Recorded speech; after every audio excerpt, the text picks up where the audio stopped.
GP talks അഥവാ neuro നഡ്ജിലേക്ക് എല്ലാവർക്കും സ്വാഗതം. ഇന്ന് നമുക്ക് രണ്ട് ക്ഷീര കർഷകരുടെ കഥ പറയാം. അതിന് നമുക്ക് ഒന്നാമത്തെ കർഷകനെന്നും രണ്ടാമത്തെ കർഷകനെന്നും പേരിടാം. ഇതിൽ ഒന്നാമത്തെ കർഷകൻ പാലിൽ വെള്ളം ചേർത്ത് മാത്രമേ വിൽക്കൂ എന്ന് തീരുമാനമുള്ള ആളാണ്. ഒരു ചെറിയൊരളവ് വെള്ളം അദ്ദേഹം അതിൽ ചേർത്തേ വിൽക്കുകയുള്ളൂ.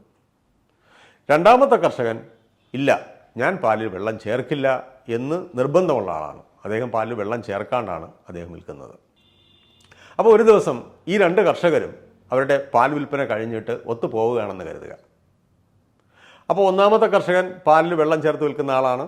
അദ്ദേഹം രണ്ടാമത്തെ കർഷകനോട് പറയുകയാണ്, ഞാൻ പാലിൽ വെള്ളം ചേർക്കേയില്ല, താങ്കൾ ചേർക്കുമോ? അപ്പോൾ അദ്ദേഹം പറയില്ല, സ്വാഭാവികമായിട്ട് ഇല്ല എന്ന് പറയും.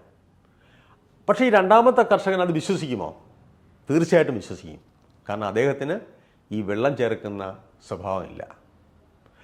അതേസമയം ഈ രണ്ടാമത്തെ കർഷകനാണ് ഈ വിഷയം, ഞാൻ പാലിൽ വെള്ളം ചേർക്കാതെയാണ് വിൽക്കുന്നതെന്ന് ഒന്നാമത്തെ കർഷകനോട് പറഞ്ഞാൽ ഒരിക്കലും അദ്ദേഹം അത് വിശ്വസിക്കില്ല. കാരണം നമ്മുടെ വിശ്വാസവും മറ്റുമൊക്കെ നമ്മുടെ പ്രവൃത്തിയുമായി വളരെ ചേർന്ന് നിൽക്കുന്നു. ഞാൻ ഈ പറഞ്ഞു വരുന്നത് മറ്റൊരു വിഷയം നിങ്ങളുടെ ശ്രദ്ധയിലേക്ക് കൊണ്ടുവരുന്നതിനാണ്. നമ്മുടെ മനുഷ്യരുടെ സ്വഭാവത്തിനെക്കുറിച്ച് വളരെയധികം പഠനങ്ങൾ നടന്നിട്ടുണ്ട്.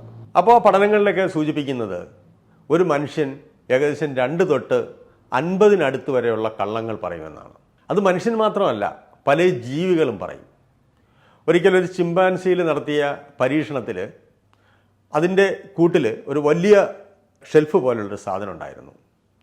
ഒരു ദിവസം ഈ ചിമ്പാൻസിക്ക് മനുഷ്യരോട് വളരെ നല്ലവണ്ണം കമ്മ്യൂണിക്കേറ്റ് ചെയ്യാനും കഴിയും. അപ്പോൾ ഒരു ദിവസം ഈ വലിയ ചിമ്പാൻസി ആ ഷെൽഫ് തള്ളിയിട്ടു. അപ്പോൾ അതിനെ പരിപാലിക്കുന്ന ആൾ വന്നിട്ട് ചോദിച്ചു, അവർ തമ്മിൽ കമ്മ്യൂണിക്കേറ്റ് ചെയ്യുന്ന ആ ഭാഷയിൽ ചോദിച്ചു, നീ എന്തിനാണ് തള്ളിയിട്ടത്? അപ്പോൾ അത് ഉടനെ പറഞ്ഞു, ഞാനല്ല, ഈ കുട്ടിയാണ്. എന്ന് പറഞ്ഞാൽ ആ ചിമ്പാൻസിക്ക് ഒരു കുട്ടിയുണ്ട്, ആ കുട്ടിക്ക് ഒരിക്കലും അത് തള്ളിയിടാൻ കഴിയില്ല എന്നുള്ളത് വളരെ വ്യക്തമാണ്. അപ്പോൾ ജീവിവർഗങ്ങൾ അവയുടെ നിലനിൽപ്പിന് വേണ്ടിയിട്ട് കള്ളങ്ങൾ ചെയ്യുകയും കള്ളങ്ങൾ പറയുകയും മറ്റ് ജീവികൾ സംഭരിച്ചു വച്ചിരിക്കുന്ന സാധനങ്ങൾ മോഷ്ടിക്കുകയും ഒക്കെ ചെയ്യും.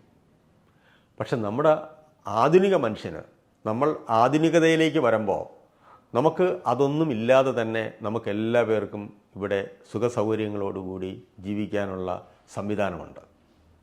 പക്ഷേ നമ്മുടെ ബ്രെയിനിനെ നാം അതിനനുസരിച്ച് ട്യൂക്ക് ചെയ്യണം. നമ്മൾ സെൽഫിഷ് ആകാതിരിക്കണം.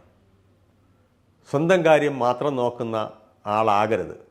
ഞാനീ പറഞ്ഞതിൻ്റെ വളരെ വ്യാപകമായൊരർത്ഥമുണ്ട്.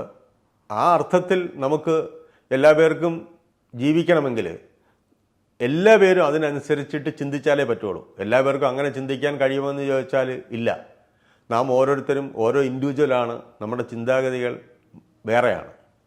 പക്ഷെ നമ്മളൊരു സാമൂഹ്യ ജീവിയായിട്ട് ജീവിക്കുമ്പോൾ നമ്മൾ അതിനനുസരിച്ച് നമ്മുടെ മനസ്സിനെയും ബാക്കി കാര്യങ്ങളെയൊക്കെ ചിട്ടപ്പെടുത്തേണ്ടതുണ്ട്.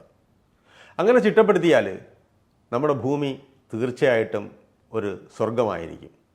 നമുക്ക് മറ്റ് സ്വർഗരാജ്യങ്ങളൊന്നും അന്വേഷിച്ച് പോകേണ്ട കാര്യമില്ല. ഇവിടെ മനുഷ്യനാണ് പല പ്രശ്നങ്ങളും ഉണ്ടാക്കുന്നത്. ഇപ്പോൾ ഏറ്റവും കൂടുതൽ ആൾക്കാർ എങ്ങനെ മരിച്ചിട്ടുണ്ടെന്ന് ചോദിച്ചാൽ അത് മനുഷ്യനാണ് ഏറ്റവും കൂടുതൽ ആൾക്കാരെ കൊന്നിട്ടുള്ളത്.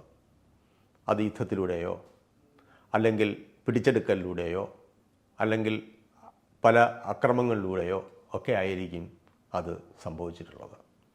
അപ്പോൾ ഇതൊക്കെ ഒന്ന് ഓർമ്മിക്കുക. ഇതൊക്കെ എല്ലാ പേർക്കും അറിയാവുന്നുള്ള കാര്യം തന്നെയാണ്. അതുപോലെ ഞാൻ നേരത്തെ പറഞ്ഞ കള്ളം പറച്ചിൽ നമുക്ക് ഒഴിവാക്കാവുന്നുള്ള കാര്യമാണ്. പക്ഷേ അത് നേരത്തെ ഞാൻ പറഞ്ഞ കർഷകനെ പോലെ, അതായത് ഒന്നാമത്തെ കർഷകനെ പോലെ അതേ ചെയ്യൂ എന്ന് നിഷ്ഠയുള്ളവരാണെങ്കിൽ അത് പറഞ്ഞാലൊട്ട് മനസ്സിലാവുകയുമില്ല. അങ്ങനെ ഒരു പ്രശ്നമുണ്ട്. അപ്പോൾ ഞാൻ പറഞ്ഞ കാര്യങ്ങളെ വിശകലനം ചെയ്യുക, ഭംഗിയായിട്ട് വിശകലനം ചെയ്യുക. ഞാൻ ഈ GP ടോക്സിലൂടെ ഉദ്ദേശിക്കുന്നതും അത്രമാത്രം തന്നെയാണ്. അപ്പോൾ എല്ലാവർക്കും നല്ലൊരു ദിവസം നേരുന്നു.